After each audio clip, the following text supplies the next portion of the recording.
बिस्मिल्लाहिर्रहमानिर्रहीम। अस्सलाम वालेकुम नाजरीन, आज हम एक इंतहाई अहम मौजू पर बात करेंगे और वो है खून की उल्टी का आना। अमूमन खून की उल्टी आना एक इमरजेंसी की हालत होती है। अगर बर वक्त इसका इलाज ना किया जाए तो इंसान की मौत भी वाक़या हो सकती है। ज़्यादातर लोग बलगम या थूक के अंदर खून आने को भी खून की उल्टी समझते हैं, लेकिन ये दोनों बिल्कुल अलग अलग चीज़ें हैं। खून की उल्टी आने की कई वजूहात हो सकती हैं। मसलन अगर किसी शख्स की खुराक की नाली यानी इसोफेगस फट जाए, यानी इसमें टीयरिंग हो जाए, तो इस वजह से खून की उल्टी आ सकती है। ऐसे मरीज जो कि जिगर की बीमारी मसलन हेपेटाइटिस बी सी या फिर क्रॉनिक लिवर डिजीज़ का शिकार होते हैं, तो इनमें जिगर के सिकुड़ जाने यानी लिवर सिरोसिस की वजह से खुराक की नाली और मैदे में मौजूद खून की शरियानों में प्रेशर बढ़ जाता है, जिसकी वजह से वो बाहर की तरफ उभर आती हैं, जिन्हें वेरिसेस कहते हैं। और अगर ये शरियानें फट जाएं तो खून की उल्टी आ सकती है, और अगर इन शरियानों को बर वक्त बंद ना किया जाए तो खून की कमी की वजह से इंसान की जान को खतरा लाहक हो सकता है। इसके अलावा खुराक की नाली और मैदे में कोई अल्सर या कैंसर मौजूद है तो इसकी वजह से भी खून की उल्टी आ सकती है। या फिर वो लोग जिनके खून में प्लेटलेट्स की मिकदार कम हो जाती है, तो ऐसे लोगों में भी खून की उल्टी के इम्कानात बढ़ जाते हैं। अक्सर औकात ऐसा भी होता है कि नाक या मुंह के पिछले हिस्से से खून निकलकर मैदे में चला जाता है, जो कि बाद में खून की उल्टी की सूरत में सामने आता है। ये ज़रूरी नहीं है कि खून की उल्टी का रंग बिल्कुल ताज़े खून जैसा सुर्ख हो, बल्कि ये चॉकलेट के रंग की तरह ब्राउन भी हो सकती है। बिल्कुल सुर्ख रंग के खून आने का मतलब है कि खुराक की नाली के ऊपर वाले हिस्से से खून आ रहा है, लेकिन अगर उल्टी का रंग चॉकलेट जैसा है तो इसका मतलब है कि खून कुछ देर मैदे में पड़ा रहा है, जिसकी वजह से उसका रंग तब्दील हो गया है। खून की उल्टी के अक्सर मरीजों में पाखाने का रंग भी बिल्कुल स्याह हो जाता है, जिसको हम मेडिकल की ज़ुबान में मिलीना कहते हैं। इसकी भी यही वजह है कि बह जाने वाला खून जब पाखाने के साथ मिलता है तो इसका रंग स्याह कर देता है।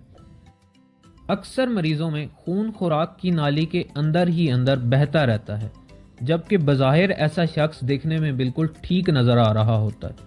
इसलिए चाहे उल्टी की मिकदार थोड़ी हो या ज़्यादा, आपको ऐसे मरीज़ को फ़ौरन हस्पताल पहुंचाना चाहिए, क्योंकि अंदर ही अंदर खून के ज़ाया होने की वजह से ऐसे शख्स की मौत भी वाक़या हो सकती है।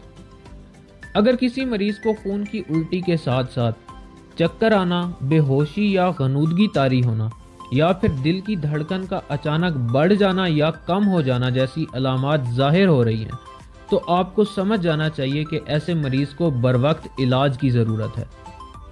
जब भी खून की उल्टी वाले मरीज़ को हस्पताल लाया जाता है तो सबसे पहले उसके खून की कमी को पूरा करने के लिए ड्रिप लगाई जाती है या फिर खून लगाया जा सकता है, और साथ ही खून की उल्टी की वजह जानने की कोशिश की जाती है।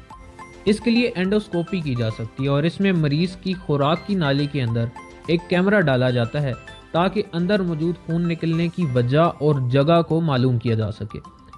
अगर ये ब्लीडिंग वेरिसेस यानी खून की शरियानों के प्रेशर बढ़ने की वजह से हुई थी तो साथ ही उनके ऊपर बैंडिंग कर दी जाती है, जिससे खून बहना रुक जाता है। और अगर वेरिसेस मैदे के अंदर मौजूद हों तो उनके लिए एक इंजेक्शन लगाकर शरियानों को सख्त कर दिया जाता है ताकि खून बहना रुक सके। इसके अलावा खून बहने की जगह और वजह को मालूम करने के लिए डॉक्टर अल्ट्रासाउंड और सीटी स्कैन वगैरह भी तजवीज़ कर सकता है। ऐसे मरीज़ जिनमें एंडोस्कोपी वगैरह से भी खून बहने की जगह का पता ना लगाया जा सके, तो ऐसे मरीज़ों में सर्जरी भी करनी पड़ सकती है ताकि खून बहने की जगह का पता लगाने के साथ साथ सर्जरी के दौरान उन शरियानों को बंद किया जा सके। ऐसे मरीज़ जो कि जिगर की मुतादी बीमारी यानी क्रॉनिक लिवर डिजीज़ या फिर हेपेटाइटिस बी और सी का शिकार हैं, उनको डॉक्टर की तजवीज़ के मुताबिक थोड़े थोड़े अरसे के बाद एंडोस्कोपी करवाते रहना चाहिए, ताकि अगर वेरिसेस बढ़ी हुई हैं तो उन्हें खून निकलने से पहले ही बंद कर दिया जाए। इसलिए इन सारी वजूहात को मद्देनज़र रखते हुए अगर किसी शख्स को खून की उल्टी आती है, चाहे उसकी मिकदार कम है या ज़्यादा, आपको चाहिए कि ऐसे मरीज़ को बर वक्त हस्पताल पहुँचाएँ ताकि उसकी जान बचाई जा सके। اگر آج کی ویڈیو پسند آئے تو ویڈیو کو لائک کریں، چینل کو سبسکرائب کریں اور ساتھ میں موجود بیل آئیکن کو پریس کرنا نہ بھولیے گا۔ مزید اس طرح کی معلوماتی ویڈیوز کے لیے دیکھتے رہیے علمی ورلڈ۔